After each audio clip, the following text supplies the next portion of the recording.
श्रीगुरुभ्यो नमः हरिः ओम्। ओम गुरुर्ब्रह्मा गुरुर्विष्णु गुरुर्देवो महेश्वरः गुरुसाक्षात् परं ब्रह्म तस्मै श्रीगुरवे नमः।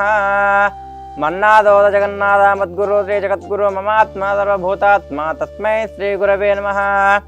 आचम्य पूर्वोक्ति मंगल विशेष विशिष्टायां शुभदिदौ श्रीमान् श्रीमतः गोत्रोद्भवस्य ताटिपाल गोत्रोद्भवस्य वेंकटरेड्डी नामधेयस्य करुणा नामधेयस्य नितिन रेड्डी नामधेयस्य निखिता नामधेयस्य मम अनुकोंడి सहकुटुंबानां बांधवानां क्षेमस्थैर्यधैर्य विजय अभयायु आरोग्यैश्वर्याभिवृद्ध्यर्थं मनोवाञ्छाफलसिद्ध्यर्थं धर्म अर्थैश्वर्य काम्य मोक्ष चतुर्विध फलपुरुषार्थसिद्ध्यर्थं धन कनक वस्तुवाहनाभिवृद्ध्यर्थं श्री महालक्ष्मीर्देवता पुण्यलिंगेश्वर स्वामी देवता करुणाकटाक्ष वीक्षणाफलसिद्ध्यर्थं श्री महालक्ष्मीर्देवता कुंकुमार्चनां च करिष्ये। ओम प्रकृत्यै नमः विकृत्यै नमः विद्यायै नमः सर्वभूतहितप्रदायै नमः पद्माक्षै नमः पद्मसंभवायै नमः। ओम स्वाहाय नमः स्वधाय नमः सुधाय नमः धन्याय नमः। ओम पद्माक्षे नमः पद्मसुंदरी नमः हिरण्याय नमः पद्माक्षे नमः। ओम गौरी देवी नमः महादेवी नमः लक्ष्मी देवी नमः सरस्वती देवी नमः भवानी देवी नमः सर्वाणी देवी नमः रुद्राणी देवी नमः काली देवी नमः भवानी देवी नमः श्री महालक्ष्मी देवतायै नमो नमः। इति षोडश नामेन कुंकुमार्चनं समर्पयामि।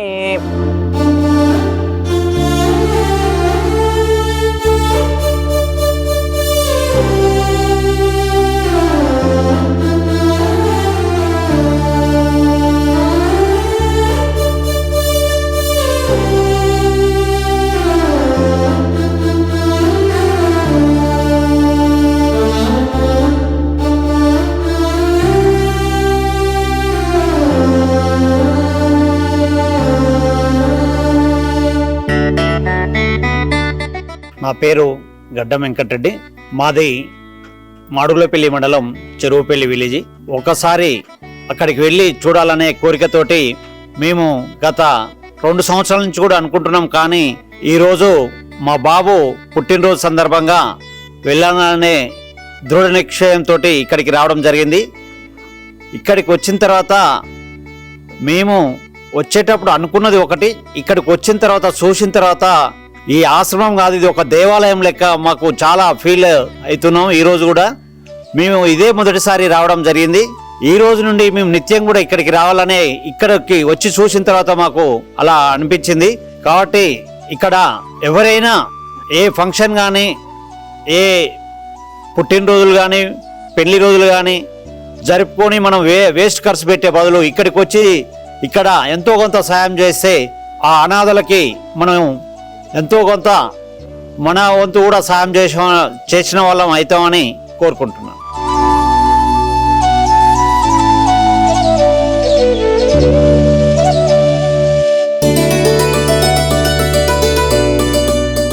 అమ్మా నాన్న అనాథాశ్రమంలోని అభాగ్యుల ఆకలి తీర్చేందుకు మానవతామూర్తుల అన్నదాతల సహాయాన్ని కోరుతున్నాము. ఈ రక్షణాలయంలో జీవిస్తున్న నిర్భాగ్యులకు 3 పూటలా అన్నదానం చేసేందుకు నిత్యావసర వంట సామగ్రి నిల్వలు సరిపోక ఇబ్బంది అవుతోంది. ఈ స్థితిలో ఆకలి తీర్చే మానవతామూర్తుల సాయం కోసం ఈ అభాగ్యులు ఆశగా చూస్తున్నారు. దయగల దాతలారా, వీళ్ళు మీ బిడ్డలే అనుకుని నిత్యావసర వంట సరుకులను అందిస్తే వాళ్ళ ఆకలి తీరడం ద్వారా ఆ పుణ్యమంతా మీకే దక్కుతుంది. సేవాభావంతో మీరిచ్చే కేజీ బియ్యంతో 4 అభాగ్యులు కడుపు నిండా తింటారు. 3 పూటల 1800 మంది ఆకలి తీర్చాలంటే ఎంత కష్టమో ఒక్కసారి ఆలోచించండి. దయచేసి బియ్యము, పప్పు, నూనె, కూరగాయలు ఇలా ఏదైనా సాయమందించి శ్రీ పుణ్యలింగేశ్వరుని అనుగ్రహానికి పాత్రులు కండి.